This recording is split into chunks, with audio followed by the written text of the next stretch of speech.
I'm just going to do one more little section that's later. There's kind of the main dueling magician's plot, but kind of running alongside that is a subplot. Or it's not that sub, it's like what's like higher than a subplot but lower than a main plot, and still important. Anyway, through that is a story about a boy named Bailey who encounters the circus at first when he's 10 years old, and then again when he's older, and this is just a little bit of Bailey inside the circus itself, so you get a little glimpse inside the tents.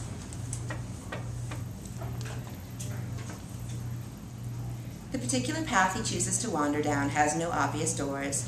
It is only a passageway between tents, endless stripes illuminated by flickering lights. He notices an uneven spot in the alternating black and white. Bailey finds a gap in the side of one of the tents, a split in the fabric, each edge dotted with silver grommets, and a black ribbon hangs just above his head, as though this opening was meant to be laced together to keep the tent firmly closed.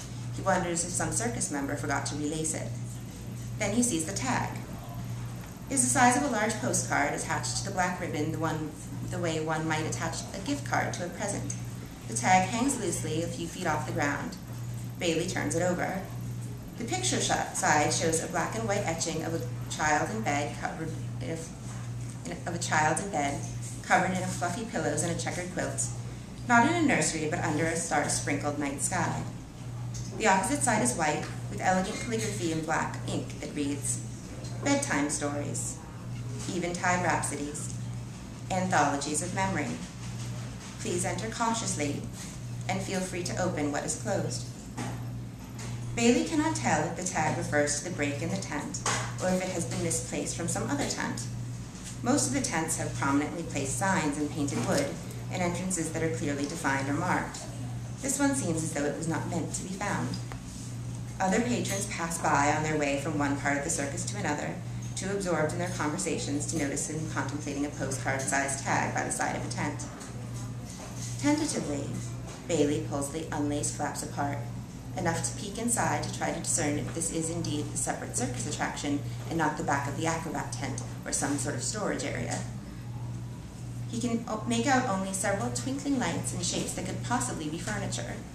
Still unsure, he pulls the flaps apart enough to enter, stepping inside carefully per the instructions on the postcard, which proves wise as he walks directly into a table covered in jars and bottles and lidded bowls that rattle against one another. He stops, hoping not to knock anything over. It is a long room, the size of a formal dining room, or maybe it only resembles a dining room because of the table, which stretches the length of the tent, though there is enough room to maneuver around it carefully. All of the jars and bottles are different. Some jars are simple glass mason jars, others are glazed ceramic jars or ornate frosted glass, bottles for wine or whiskey or perfume.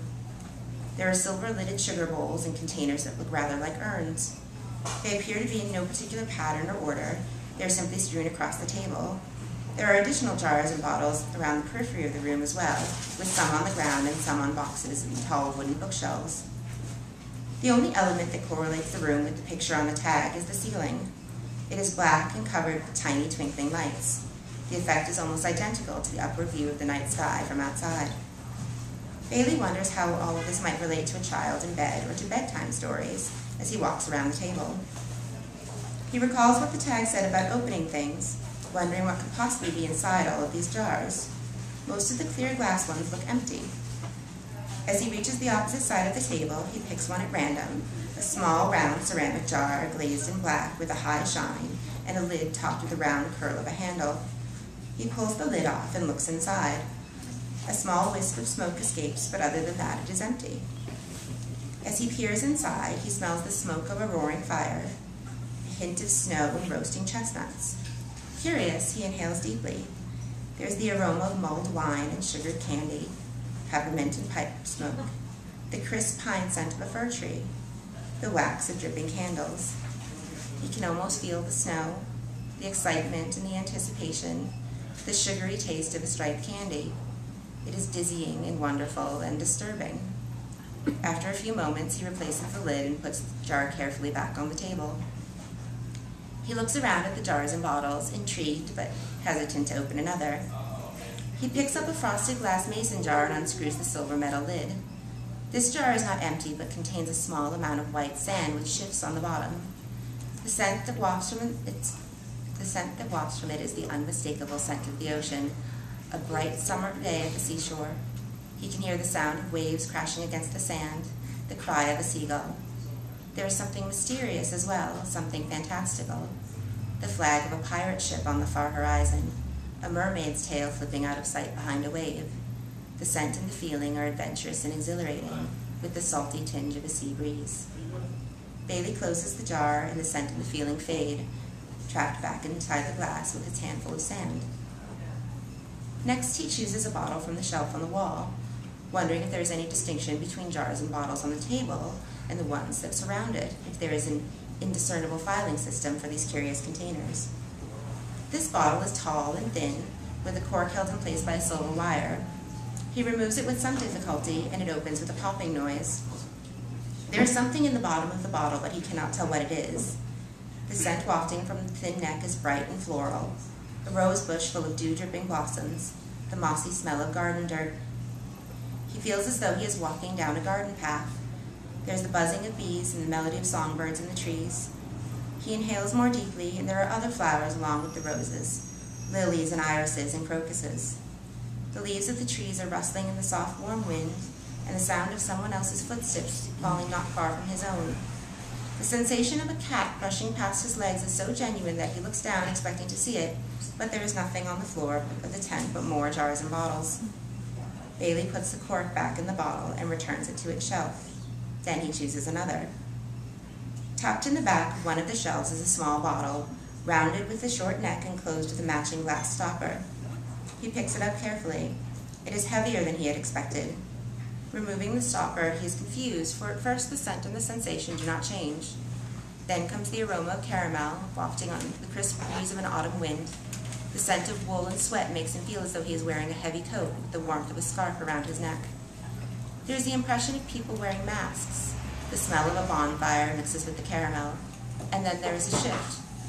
A movement in front of him, something gray, a sharp pain in his chest, the sensation of falling, a sound like a howling wind or a screaming girl.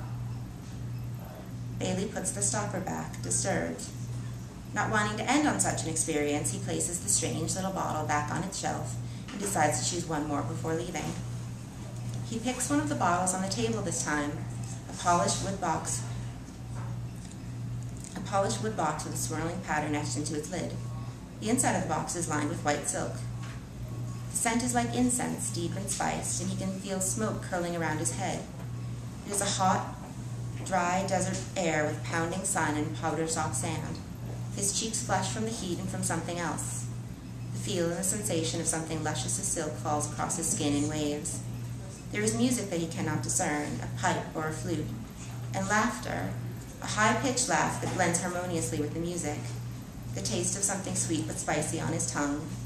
The feeling is luxurious and light-hearted, but also secretive and sensual. He feels a hand on his shoulder and jumps in surprise, dropping the lid down on the box. The sensation ends abruptly. Bailey stands alone in the tent underneath the twinkling stars. That is enough, he thinks. He goes back to the flap in the tent wall, careful not to disturb any of the jars or bottles nearby. He stops to adjust the tag that hangs from the ribbon on the tent flap so that it is more easily visible, though he is not certain why. The illustration of the child asleep in his bed beneath the stars faces outward, though it is difficult to tell if the child's dreams are peaceful or restless.